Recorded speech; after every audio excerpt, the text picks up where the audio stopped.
Welcome to The Explainer. Today, we're jumping into a concept that's been called the very air that believers breathe, divine grace. It's a really powerful idea, one that promises to be totally life-changing, so let's unpack what it actually means. Let's just start with this question because, really, it gets to the very heart of what we're talking about today. Just think about it for a second. A time when you were shown kindness, maybe forgiveness, that you felt you just didn't earn. That feeling? That's your first glimpse into this whole idea of grace.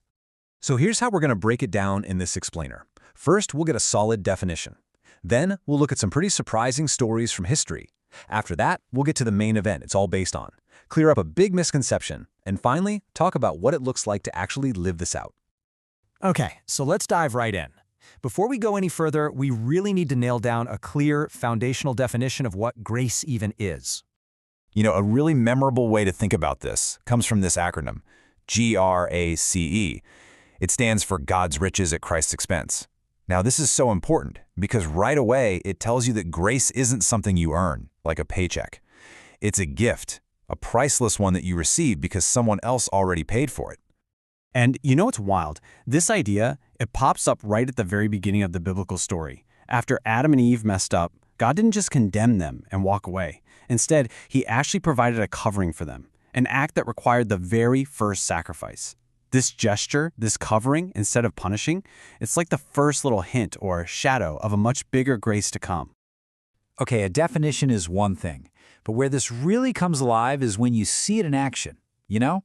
In the messy, complicated, and super imperfect lives of real people. So let's take Abraham, right? This guy is held up as this titan of faith.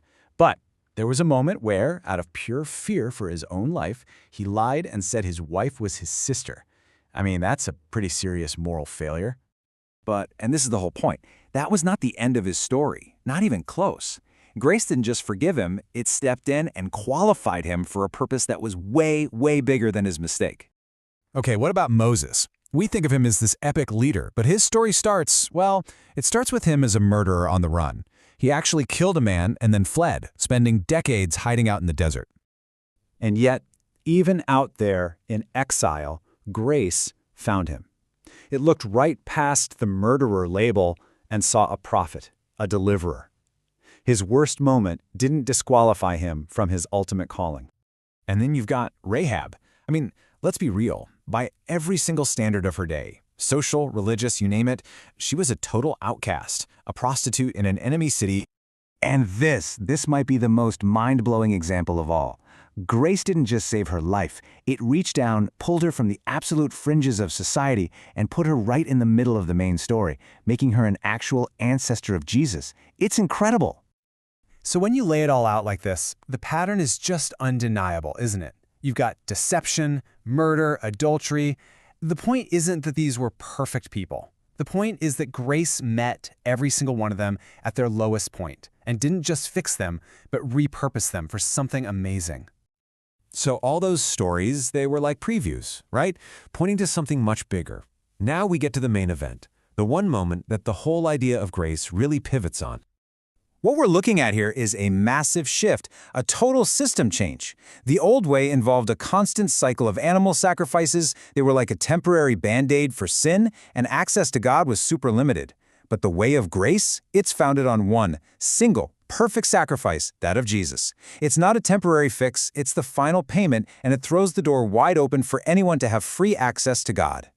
And it all boils down to this one number, 1. One sacrifice, offered one time for all people for all time. That's the game changer. That's the event that makes this whole new system of grace possible.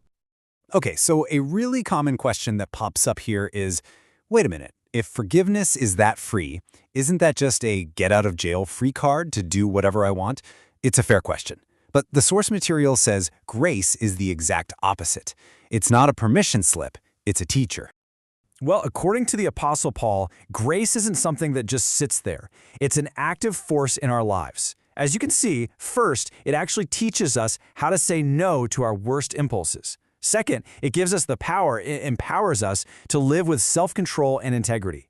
And third, it actively shapes us into the people we were created to be. All right, so let's bring this all home. What does this actually look like for a person today? how does this ancient idea become a real, tangible thing in our modern lives? Think of grace as having these 4 incredible functions in your life. It saves you from your past, all of it. It shapes who you are becoming right now, in the present. It carries you through the tough stuff, the struggles you're facing today, and it empowers you for your future. See?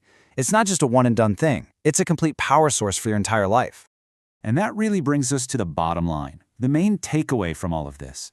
It's this idea of sufficiency, that no matter what's in your past, no matter what weakness you have right now, or what struggle you're facing, God's grace is more than enough to handle it. So we're left with this final question, and it's a personal one. We've seen how grace took a liar, a murderer, and a harlot and completely rewrote their stories, turning them into heroes of the faith. The question this explainer leaves us with is, what could that same power do for yours?